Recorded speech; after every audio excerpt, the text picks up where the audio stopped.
Le Seigneur soit avec vous. Et avec votre esprit. Évangile de Jésus-Christ selon saint Marc.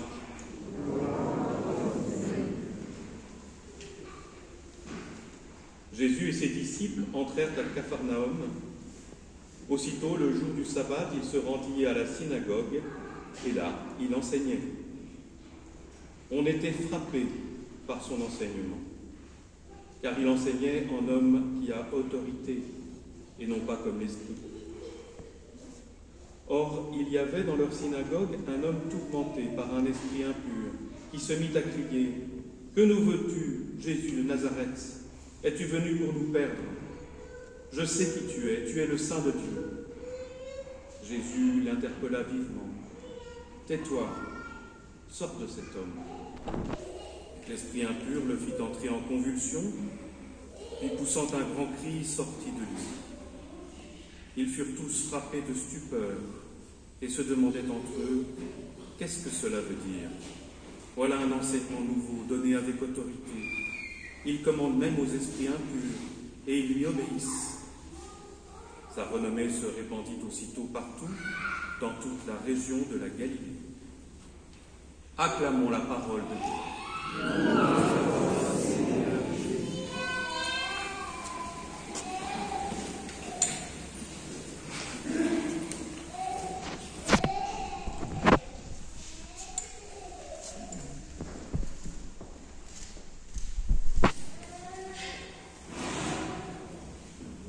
Je ne sais pas si vous avez entendu dans la première lecture, mais Moïse et Dieu conversent à propos de la peur qu'ont les Hébreux de Dieu. La peur de Dieu. Si je vous demandais qui a peur de Dieu ici, je pense qu'il n'y a pas beaucoup de mains qui se lèvent. Pourquoi? Parce que Jésus est venu depuis longtemps. Parce que déjà les prophètes l'avaient précédé, mais Jésus est venu depuis longtemps. Nous expliquer que Dieu n'est pas un Dieu qui punit, Dieu n'est pas un Dieu même qui se met en colère. Dieu est un Dieu qui est venu libérer, apporter le bonheur, qui est venu nous révéler à nous-mêmes. Il est venu il y a si longtemps que parfois on ne prête même plus attention à ces choses anciennes. Il faut se souvenir que parmi tous les croyants du monde, de toutes les religions, y compris parmi les chrétiens, il y a un certain nombre de personnes qui ont encore très peur de ne pas s'être lavé les mains correctement et pas seulement pour la Covid, peur de ne pas avoir fait ses ablutions, peur d'avoir mangé ceci, de ne pas avoir mangé cela, peur de ne pas s'être vêtu comme ci, de ne pas avoir mis une bougie à tel moment. Heureusement, nous n'avons plus peur, parce que notre vision de Dieu a changé pour le meilleur. Bon. Il faut se souvenir de tout ça. Il faut être capable de l'entendre toujours de nouveau. De l'entendre. Parce que, comme chacun sait, il y a plusieurs manières d'écouter. Il y a une manière un peu distraite. Comme quand on dit, est-ce que quelqu'un pourrait venir mettre la table? Là, bizarrement, on n'entend pas bien. Mais il y a une manière attentive. Vous savez, les pères de l'Église, les pères du désert en particulier, les Pacômes, les Antoine du désert, etc. Ils nous expliquaient ce que sont les êtres humains comme vous et moi. Ils ont 5 sens liés à leur corps, oui, le toucher, la parole, etc. qui leur permet d'être en lien avec le monde du corps, le monde physique. Ils ont aussi la mémoire, les sentiments. Tout ça, c'est notre psychisme, ce qu'on a appelé pendant longtemps l'âme. Et puis, il y a une troisième partie pas différencier des autres, on ne peut pas séparer des autres, qui est la partie spirituelle. C'est ce qu'on appelle l'esprit. Et qu'est-ce qui nous permet d'être en lien? Quel est le sens, comme l'ouïe, le toucher, etc., qui correspond au monde spirituel? C'est notre volonté, c'est notre attention. L'attention, c'est ce qui permet d'écouter correctement, d'entendre bien. L'attention, c'est ce qui permet d'être pleinement présent à ce qui se passe. Le monde d'aujourd'hui nous incite toujours à passer d'une chose à l'autre, à préparer toujours celle de demain, à repenser à celle d'hier. Il faut s'arrêter. Il faut écouter. Il faut être présent. C'est la seule façon. C'est la seule façon de se souvenir de ce qui est important. Et c'est pas un hasard Si le psaume que tous les clercs et tous ceux qui veulent, tous les chrétiens qui le souhaitent, disent chaque matin, au début, avant les laudes, c'est précisément le psaume que nous venons d'entendre, de chanter. Celui qui commençait par ce refrain, aujourd'hui, écouterez sa parole. Ne fermons pas notre cœur.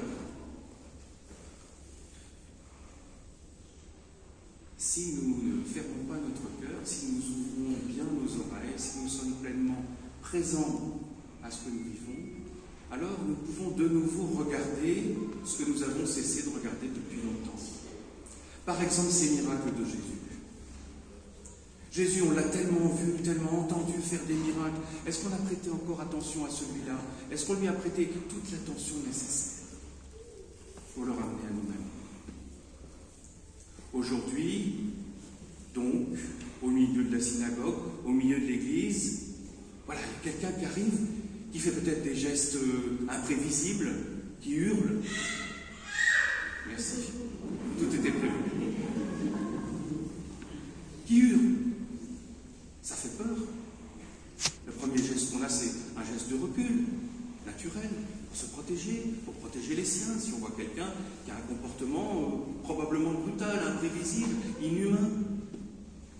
Oui, parce que, bien sûr, nous naissons tous humains, mais de fait, nous avons à le devenir. C'est là-dessus qu'insistait les pères du désert en parlant de l'attention. Et parfois, nous pouvons devenir inhumains pour les autres. C'est pas très compliqué de puiser dans l'actualité, pas forcément la vôtre, mais celle de la télévision, celle des journaux, des gens tourmentés, apparemment possédés par le démon, possédés par le mal, qui lui ont tellement cédé, qui lui ont tellement ouvert la porte qu'ils ne le voient même plus, qui ne sont plus capables de le reconnaître en eux-mêmes, des gens abominables qui ont perdu pour nous toute humanité. Pas besoin de chercher très loin. Ces terroristes qui coupent des têtes, ces tueurs qui se présentent dans telle agence pour l'emploi pour tuer quelqu'un, etc., etc.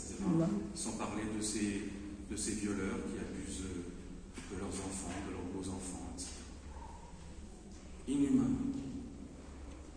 Est-ce que nous pensons précisément à quelqu'un devenu à ce point inhumain et surgissant au milieu de la synagogue, et Jésus devant lui, et nous devant lui? Comment se comporte Jésus? Celui que Moïse annonçait, celui qui est plus qu'un prophète, celui qui viendra révéler, dit Moïse, qui est Dieu. Comment est-ce qu'il se comporte, lui? Est-ce qu'il a un mouvement de recul? Non. Parce que précisément, il a cette capacité d'attention, de sensibilité aux choses de l'esprit, qui fait que, à travers, derrière le visage apparemment inhumain, il voit l'homme tourmenté, il voit l'homme à l'intérieur de l'homme, celui qui est masqué par son tourment. Il s'en approche, il lui dit « tais-toi », mais d'une certaine manière, c'est pas à l'homme qui demande de se taire, c'est au tourment, c'est au mal, celui qu'on peut librement appeler ou ne pas appeler le démon, ce mal à qui on a laissé toute la place. Et même celui qui est tourmenté au point d'avoir fait des choses abominables, même celui-là, pour Jésus, il n'est pas encore perdu. Jusqu'à son dernier souffle, il peut encore être délivré, relevé, rendu à son humanité, à sa vocation d'homme. Alors, a fortiori pour nous qui très régulièrement laissons tellement de place au mal, qui ne le regardons plus, qui cessons d'être présents à notre vie, attentifs.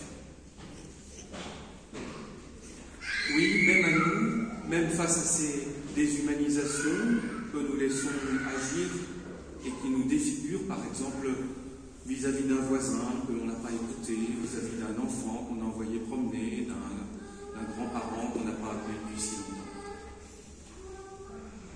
Nous avons la possibilité d'être attentifs, il faut l'utiliser.